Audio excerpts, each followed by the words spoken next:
Hi everybody. So I am making a tumbler using a technique that generally has a lot of waste or runoff of alcohol and ink.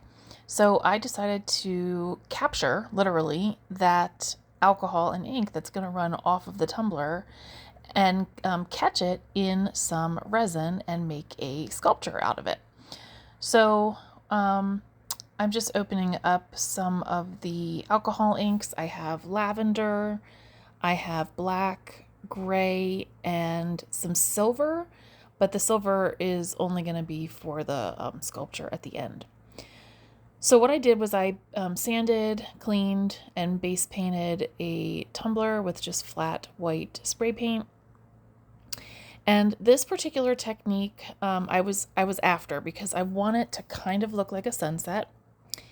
And generally, the YouTube folks that I've watched do this, they just dump a ton of isopropyl alcohol over the tumbler first.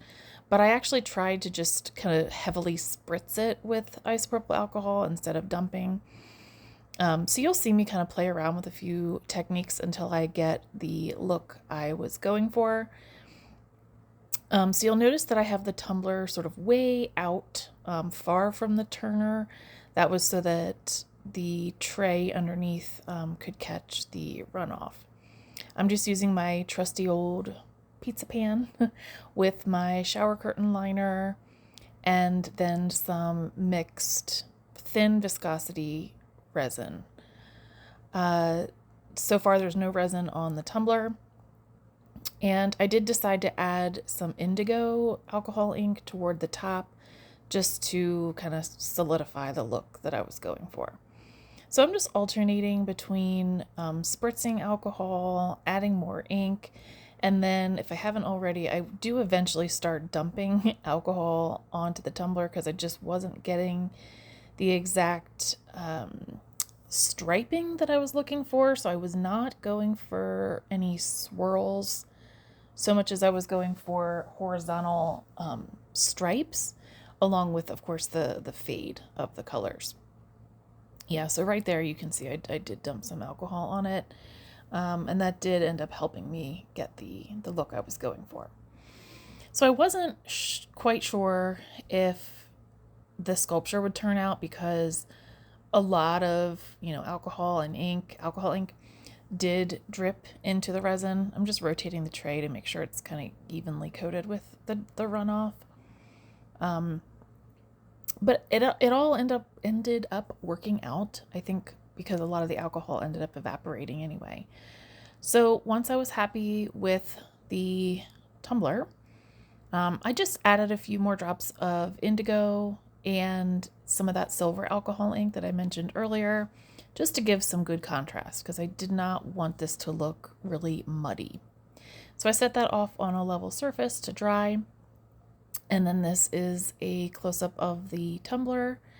This actually was a, there's the sculpture drying. I was going to say the tumbler was actually one that I repurposed. So just going to add that in there. So this is a trusty glass vase that I have upside down. And this ends up being a false alarm. Oh, but wasn't that just gorgeous? Beautiful, beautiful. This was after, I think, about an hour and a half to 2 hours in my garage on a pretty hot day. So I thought that this would have cured enough by now. And I almost pulled it over onto my vase, but then something told me to test my mixing stick that was still off to the side. That's what I'm doing right now. I was just like touching it to see if it was still super, super sticky. And it was, and I took my bare finger, which I should have had a glove on, and look how wet it still was. So I knew I should not drape it over that vase at this point. So I let it sit for another hour and a half. And at this point, it was no longer like coming off on my finger. And it was still soft enough that I still had that window to drape it over the vase and hope, cross my fingers, for some drips, some drippy action, because that's my favorite part about resin sculptures. So I just draped it over and adjusted the shower curtain liner just so the crinkles were the way that I wanted them. So I just set this off to the side and let it cure.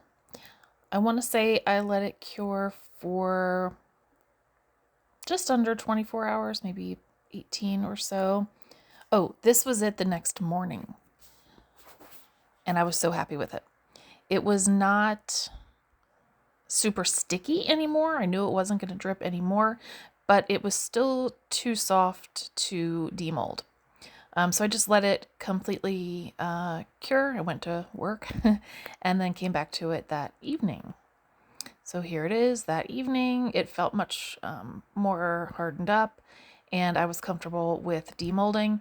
The nice thing about the shower curtain liners is it's nice and thick plastic, and it just comes out really easily.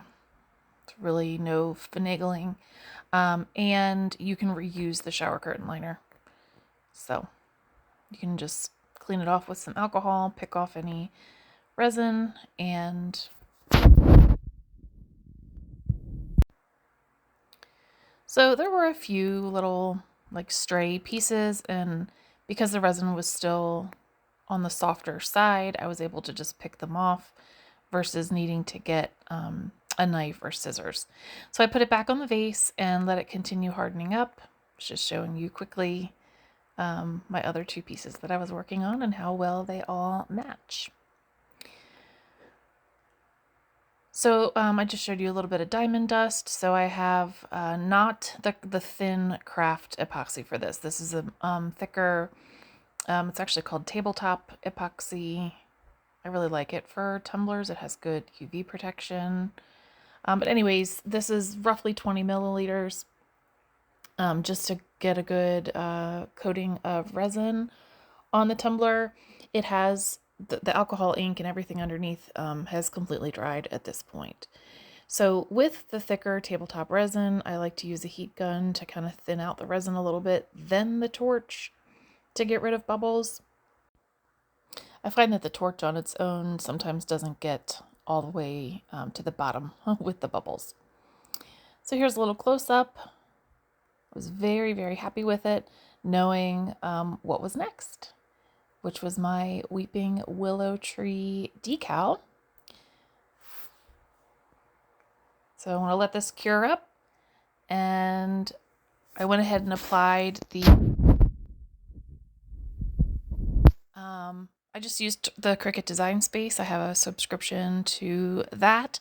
I have the full tree on one side and then enlarged willow tree branches, as you can see, hanging down from the other side. I felt like to help tie this in with my canvas that I gave you a sneak preview of, I took my sponge brush with just some regular black acrylic paint and added in some of those grass patches. And then I just coated the bottom with that same acrylic paint just to make sure it was nice and solid black. So once all of that dried, I coated it with the same tabletop epoxy resin. I believe I added a little bit more diamond dust to this top layer. I was very happy with it. So let's talk about this canvas. I am not a painter. I don't know how to do realistic things.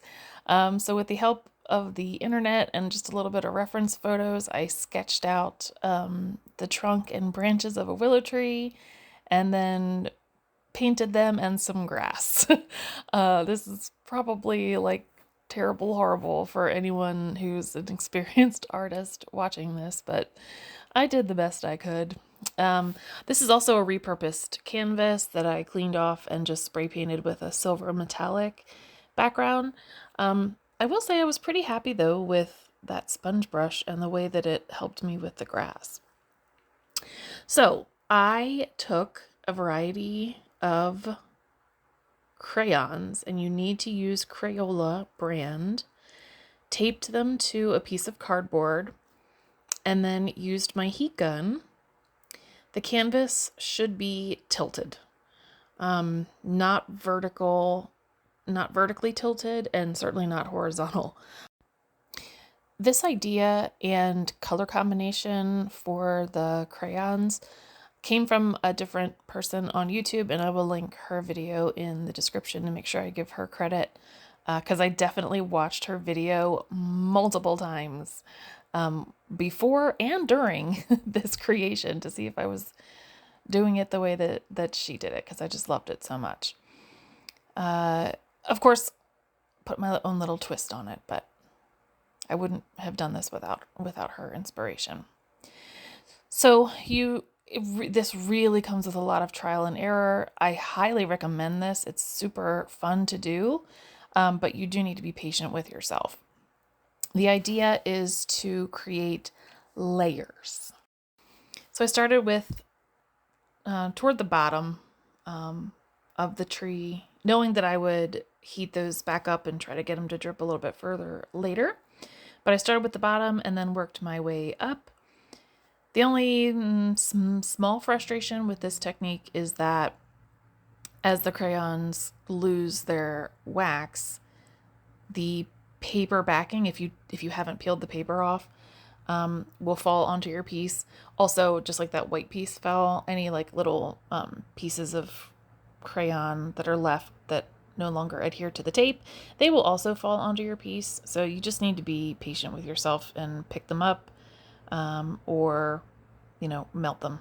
So once I was mostly happy, here's where I go back in and sort of help to make some of the weeping willow branches weep a little bit more in a good way. At the very end, you want to lay the canvas flat and have the crayons drip vertically toward the top to make sort of the illusion of leaves. And I was getting super low on the crayon colors that I wanted at this point, so that's why I only have a few left, but they were getting the job done. So then I needed to do some touch-ups. And as I was touching up, I did have a piece of drippy wax that I liked break off, but I just essentially glued it back on with wet paint, and it worked. So I used my craft knife to scrape the wax that kind of was out of place. I did at one point try a little plastic scraper, but that didn't work very well. So my craft knife did work well. Unfortunately, I did have to kind of eat into the paint a little bit, but I did just touch up the paint toward the end with the same black acrylic paint that I used to paint the tree originally. The only issue I had with the silver touch-up paint is that it wasn't the same as the spray paint that I used initially to coat the canvas. So the only change I would make for the future is to base coat the canvas in the same exact color as your touch-up paint. So you can kind of tell that those are slightly different. So here are all three pieces together outside, kind of close to sunset time, and you'll get to see my sunset sky shortly. But I just thought this sculpture turned out beautiful. I mean, look at that like crackle effect in it. And it almost looks color shifty, but it really isn't because I did not use iridescent colors. That's just the way that it is catching in the light. But I love this so much. I'd almost love to make an inside piece, like a tall, more vertical piece to kind of go inside of it. But so there's the sculpture. Here's the tumbler. The reflection was hard. Sorry about that. But this is exactly what I was going for. Weeping willow with a purple sunset in the background. So can't wait to use that tumbler. And then here is the melted crayon canvas piece. You can see those little drips, those like circular drips toward the top. And here it is, all touched up, all dry. I did not seal this. I really like the look of the wax, and I didn't want to seal it with anything that would change the look of the wax. So if you have any suggestions, I'm definitely all ears and eyes.